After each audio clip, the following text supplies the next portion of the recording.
Students, whatever homework is given to you, you have to submit it on the very next day between 8 am to 1 pm to the given WhatsApp number, and it is compulsory to submit your homework as your attendance will be marked on the basis of your submission. Good morning, students. Standard 11th, Chapter 4, Supply. Today's topic, Law of Supply. When all other factors affecting supply are assumed to be constant, as price increases, supply expands, and as price decreases, supply contracts. Thus, there is a positive relationship between price and supply, and this relationship is called a law of supply. Assumption of law of supply. The law of supply assumes the effect of all factors other than price as constant on the supply at a given point of time. First assumption, prices of factors of production remain constant. Second, there is no changes in the prevalent state of technology. Third, level of competition remains the same. In other words, number of sellers in the market remains the same.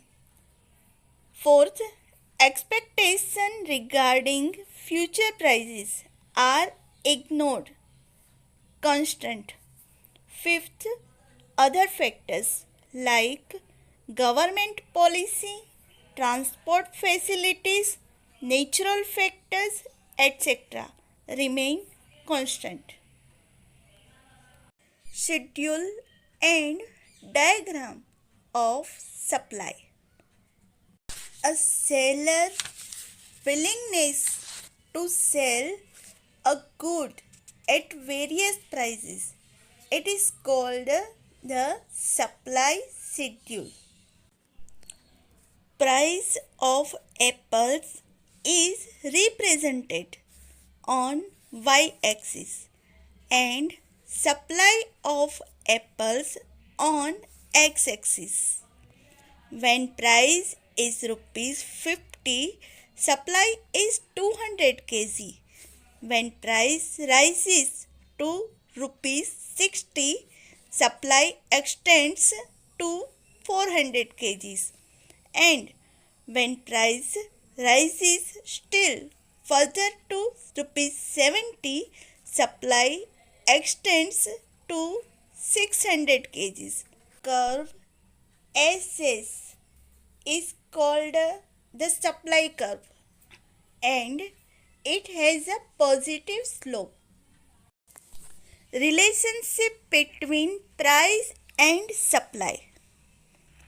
There are two reasons for positive relationship between price and supply.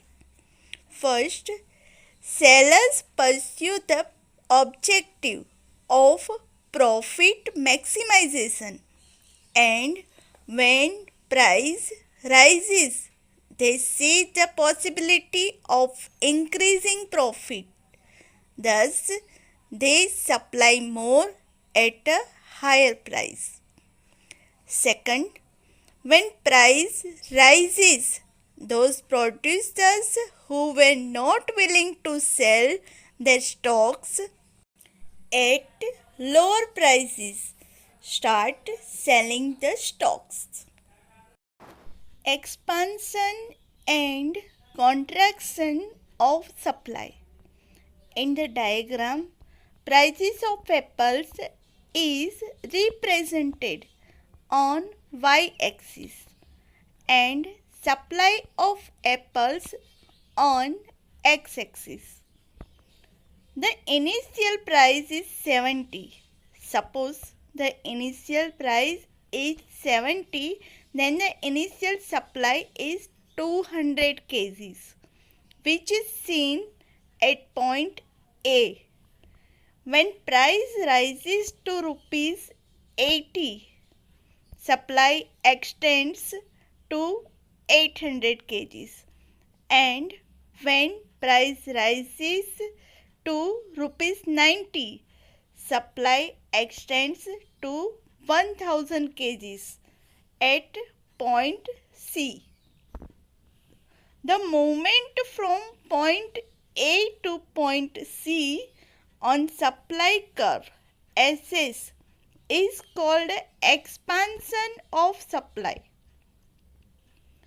and from the initial point A, if price falls to rupees 60, supply contracts to 400 kgs, and if price falls further to rupees 50 and supply contracts to 200 kgs, seen at point B on the supply curve, then the movement from point A to point C on the same supply curve SS is called contraction of supply. Increase and decrease in supply. When one factor or some factors other than price changes in favor of the supply of a good, then there is a rightward, upward shift in the supply curve.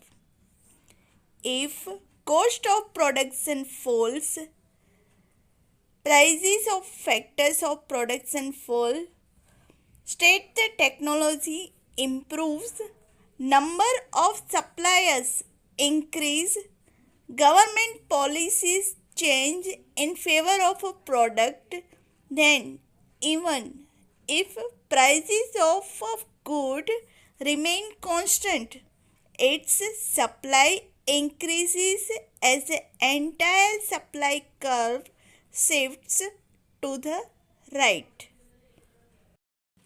When price is held constant and other factors are varied, there is an increase and decrease in supply. In the diagram, prices is represented on the y-axis and supply on the x-axis. Initial supply curve is S1 where at price of rupees 20, the supply of apples is 300 kgs, which is depicted by point A on the supply curve S1.